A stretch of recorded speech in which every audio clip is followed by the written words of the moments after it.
is about to start. Yeah. We have with us here one of the will-be delegates, or he's already a delegate, someone who has just won his primaries in Kogi State. He's clinched the senatorial ticket.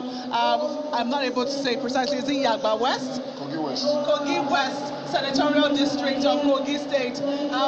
Honorable TJ Yusuf, thank you so much for joining us this beautiful Saturday afternoon. It did look like this was never going to start. It looked like we're going to postpone it, but it looks like all is set now, and the PDP is eventually going into the primaries. How do you feel about this? The PDP has no culture of postponement. We are prepared. It is the ill-prepared that look for excuses to postpone. What you are going to see today will be, if not better, will be a replica of what you saw in 2019 in Rivers.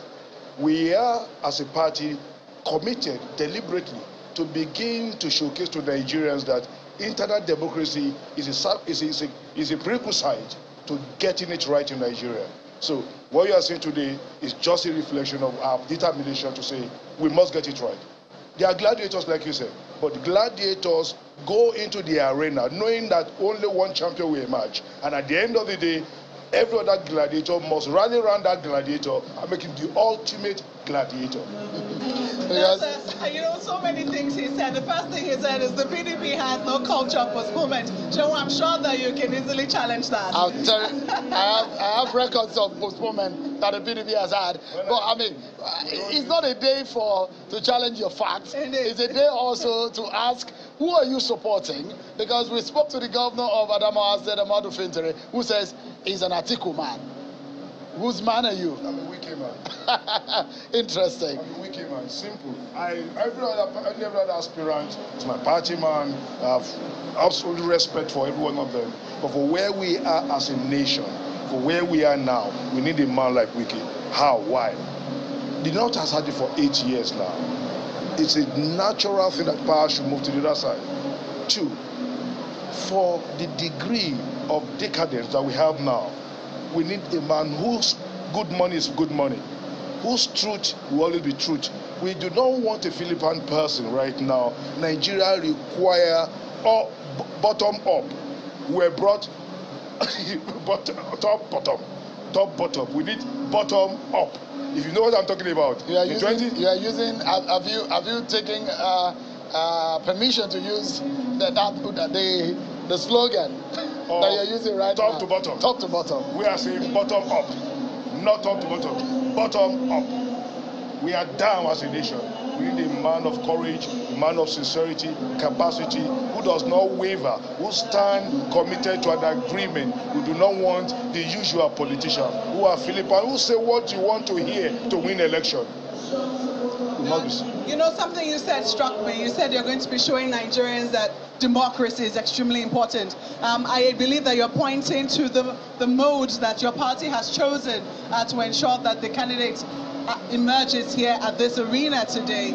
So can you tell us if you are aware of what mode is going to be used to select It's going to be an open secret voting. You're sure of that? That all of the political horse trading happening behind the scenes as we speak is not going to be... It's natural to have such showing a consensus but candidate. the moment you get no consensus, it's going to be voting. You might find it possible. I cannot rule out that. Maybe 1 or 2 might step down. Maybe such hot trade since yesterday, but we've not been able to get to that conclusion. But they will be voting. But tell us about the you are part of the accreditation team. Yeah. How many delegates has your team or your committee accredited? In all, we have 774 delegates. 1 per local government. Not 830. Not 830. People who say 830, we're adding the vote of the physical challenge. People. They were not elected, they were appointed. And the electorate is explicit that elected delegates. We want to run foul of the law. So it's not 830. It's 700 plus FCT. About 7 has. The FCT has about 6 area councils. Yeah. 6 area councils. 274. That's it. It's not 800 something. So, you know, we were having a conversation earlier. My colleague and I, Linda, who covers the National Assembly, and whether or not yourself and your colleagues shot yourself in the foot by the clauses you infuse into the Electoral Act, as a National Assembly member, you're a politician of your stature, you are in the primaries of your political party, and you are not able, you are not a voting delegate. How sad or how bad do you feel about that? Extremely sad. I do not want to give excuses, but I'm forced to make certain revelations here. The United Assembly, in an attempt for APC to have its own, the United Assembly, we lost certain values of the National Assembly. I'm in the committee of Electoral Committee in the House, and I'm aware that there was no point that that particular clause was taken out.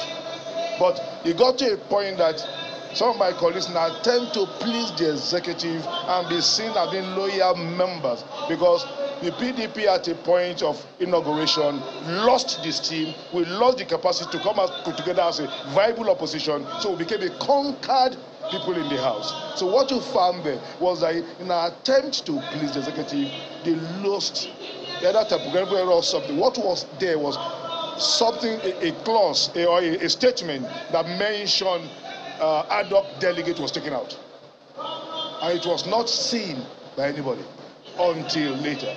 It was not intended to be taken out, and I serve on that committee. We never, my own committee never. But you know, there are stages of lawmaking.